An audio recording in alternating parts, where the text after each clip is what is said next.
over $24,000. The fine was a result of the NFL's rule against sexually suggestive behavior on the field. Josh Norman also fined. A 15-yard penalty, apparently not enough for his bow and arrow display. He was fined $10,000 Wednesday for a violent celebration. Max, I want to start with you. Do you have a problem with this? I think the bow and arrow is silly. I mean, I don't think it was meant as a violent situation. But, you know, I don't have a problem with fining a player, including Antonio Brown, for twerking or doing whatever you want to call it. Popping it. You know, I mean, it is sexually suggestive and lewd, and if you're packaging family entertainment, I get it. Fine him, fine. Here's what I have a problem with. How does what a guy does, how he behaves after the fact, the play on the field is over, affect things like field position? That is absurd. It's one thing to enforce a code of behavior because you want a family product. Very violent product, by the way, but and they sell alcohol during the commercials. But okay, fine, it's for kids, right? Fine. It's one thing to say, we're going to fine you if you behave that way. That's okay. But to say that somehow, to insist that that behavior is somehow conflated with the actual competition on the field is asinine. I've never understood it, and I'm totally against it. So forget the fine. I'm upset by the fact that it cost you field position because you celebrated. Stephen A? Go ahead, Will. Go ahead, Will. Well, I guess I disagree with Max. I don't have a problem with the punishment for the act. I have a problem with the application of the rule, which I can't parse. I can't figure out. It's like most things in the NFL these days. And to me, this is actually one of the biggest problems the NFL faces is we don't know what we're watching, apparently. We can't trust our eyes. We can't see reality because there's this alternate reality, a shadow reality that is the NFL rulebook. And to know what a catch is, or a fumble, or who recovered a fumble, or what's too much celebration, you got to sort of consult the oracles. And they throw chicken bones and look into the instant replay booth, and they come out with some arbitrary decision that's never consistent. And that's a problem for the NFL because it convinces us that it allows us to consider that it's unfair, that it's rigged. It allows us to go, wait, why is that not a catch? It was a catch in the game last week. It was a catch earlier in the game. I don't understand what's going on here. That's the biggest problem. And so this arbitrary enforcement, because we don't know what's violent, what's sexually subjective, what the definition of a catch is, that's a real problem for the NFL. And honestly, I don't know how they nail it down. I mean, how do you technically nail down what's sexually suggestive? Sexually suggestive. I do have to say. Okay, but where's the line? I think both of those were. I'm just saying. You can't trust the eyes point really quickly is a very good point because I also have a beef there, but it's not so much in terms of the application of the rules. It's like your team scores, but am I allowed to be happy? Oh, they're reviewing the scoring play. I don't know. Did it count? Did it not count? You can't ever feel the emotion in the moment that you can be confident is a permanent emotion, that you're allowed to feel that way because they apply all these rules in ways that are like Byzantine and hard to understand. Stephen A? Y'all are making it more convoluted than it really needs to be. Fact of the matter is simple. NFL should have a rule instituted, nothing sexually suggestive. That's it, period. If it's not sexually suggestive, because obviously kids are watching, what's the problem? Why is Josh Norman being fined? I understand the Antonio Brown fine. Do I think it deserved to be for $25,000? No. But I understand the fine because you don't want something sexually suggestive. But how in God's name is Josh Norman getting a fine for that? For what? It falls under violence. Especially here is the hypocrisy in it all.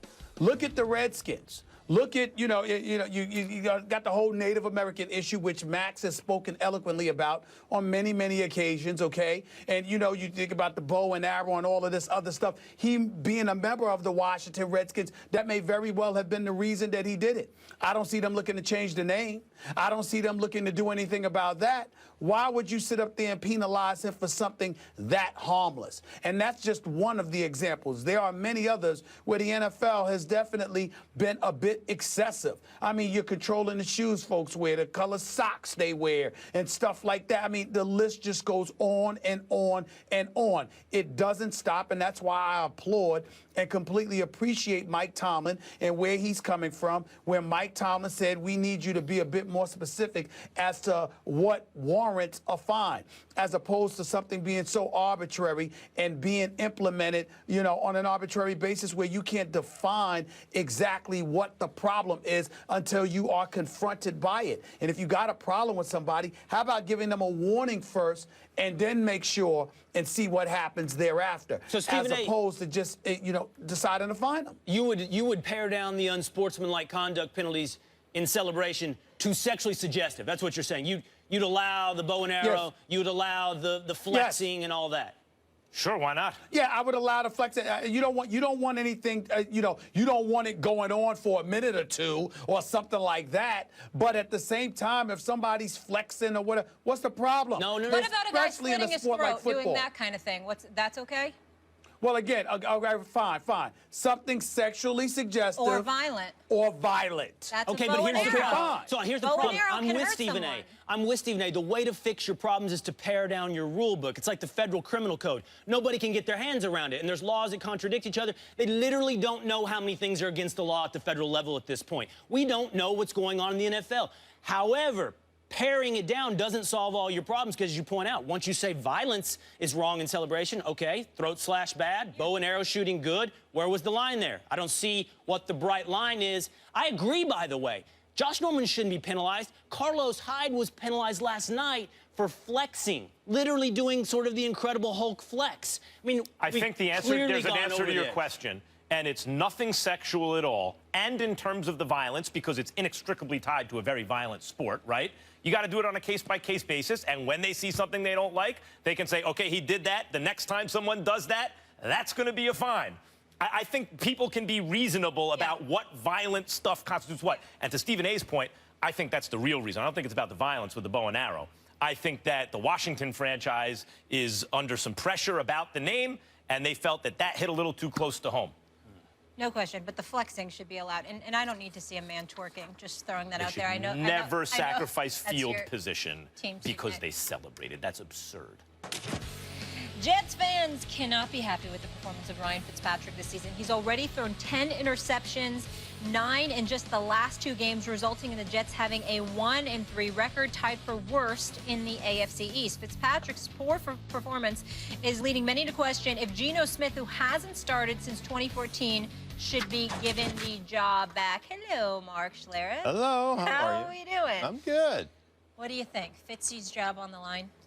Well, I think your job is always on the line when you don't play well. I mean, obviously, I would look at the Jets as an organization and go, if Geno Smith can't get into a game after Fitzpatrick has thrown 9 picks in the last 2, how much do you hate Geno Smith? I mean, why is he on your roster? If you can't put him in, if you can't say, hey, Fitzpatrick, listen, man, it's not going your way today. You've thrown 5 picks. You know what? Why don't you come over here, sit on the sideline a little bit? Let's let Geno go ahead and fish this game up.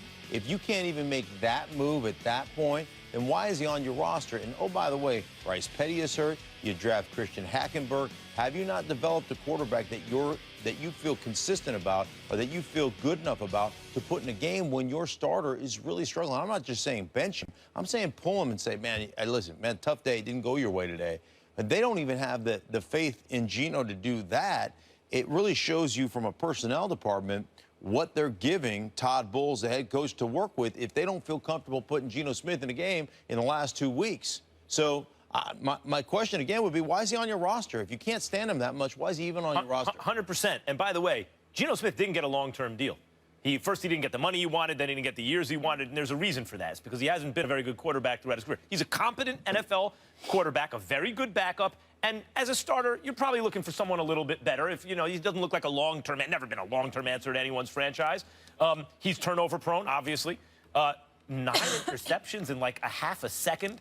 Yeah, the other guy should be starting. And the thing is, since you don't have long-term plans for Fitzpatrick, since if you lose this week, you're probably not going to make the playoffs, and since at least Geno Smith has shown flashes at times, why wouldn't you start him? It doesn't make any sense. I think absolutely Fitzpatrick's job should be on the line this weekend. It makes perfect sense why you wouldn't start Geno Smith. Geno Smith is 11-18 as a starter in New York. His QBRs in the 2 seasons that he played was 38 and 44. Enough said. New York doesn't believe in him. New Yorkers don't want him. Plus, you went out and you drafted, you drafted Bryce Petty. You drafted this guy Hackenberg out of Penn State. And so the fact of the matter is you've got 3 quarterbacks on your roster where none of them may work for you. I like McCagnon a lot. I'm really fond of him. But these are the kind of questions that have to be answered. Whether it's him, it's Bowles, or both. Something's wrong with that picture when you are looking at a Ryan Fitzpatrick. You got 3 other quarterbacks, and you ain't thinking about playing any of them. Now, in Ryan Fitzpatrick's defense, I will say this. You got the 6 interceptions against Kansas City. Deplorable performance, no doubt about that. But those 3 interceptions he threw last week, I thought were a relative misnomer. One of those interceptions went right through the hands of his receiver. The other one was a desperation heave near the end of the game. So to me, those 2 don't really count. What we really come down to is that Ryan Fitzpatrick had a very, very bad game against Kansas City. I don't think we should be looking at him as his job security at all unless he comes out and stinks up the joint with another 4, 5, 6 interception performance. If barring something like that, I don't see that you have a better option in a Jets uniform at this particular moment in time. Right, that's why his job's on the line. If he plays poorly, then he should be yanked. Well, he should be, but if you don't... But go ahead, I'm sorry. No, if you have no faith in the guys that you have on your roster, why are they on the roster? Here's the other thing, man, that doesn't get enough attention in this day and age of the National Football League, and this is a big issue. And this is where some franchises set themselves apart and other franchises continue to struggle along the way. It's not just drafting guys. The most important part is developing guys. And it's really hard to do nowadays because you don't get to practice anymore. You don't get the time. You don't get that. So you better have guys on your staff that know how to develop a player and get that player up to speed quickly without that practice time. And, you know, the franchises that are doing it right now, the Denver Broncos have done a great job. New England is always exceptional at this. They draft, but more importantly, they develop. You can't develop a quarterback that you feel comfortable with in 2 weeks when your quarterback has thrown 9 interceptions. You got issues. And by the way, how do you develop a guy if he never gets out on the field? If he's why is he on your roster? That's the first part, right? Right. And secondly, he doesn't get any more experience. He's never on the field. Let's not pretend Geno Smith didn't also have some pretty good games in the NFL. He has. Right. And Ryan Fitzpatrick, Stephen A., has been good throughout his entire career for a grand total of 2 seasons. Not great, good for 2 years out of his whole career. I would ask both of you this, and maybe what are the good games you're talking about with Geno Smith? You want me to tell you the dates off the top of my head? Geno Smith, the last time he actually started for the Jets, threw like 3 touchdowns. Off the top of my head, I've seen him had good moments. It's rare in a day that I saw us on a Monday morning talking about, hey, Geno really looked good. He's had good moments, but a good game? Yes. Schlereth, you know better than me. You recall him having a good game? Well, listen, I'm sure that he's probably had a decent game. I would never put him in the upper echelon of anything. Here's the one thing that would bother me, and it's bothered me, and you two would know better than I, because you probably heard more than I. But when your quarterback, who at the time was your starting quarterback, gets jacked in the jaw in the locker room in training camp, and I didn't hear one dude on that roster say, like, hey, man, that's a problem. Like, when I didn't hear one guy come to his defense, that says to me, you got a guy in your locker room that people don't respect. And those guys, you can't give an opportunity to start if nobody respects the guy. And I don't know, maybe they did come to his defense, but I didn't hear one guy basically complain about that. One thing he is in the upper echelon of, Mark, is Jets quarterbacks. He's in the upper echelon of Jets quarterbacks. Geno Smith. That pretty much says it all right there. All right, Jets I don't think so. at Heinz Field this weekend. Hey.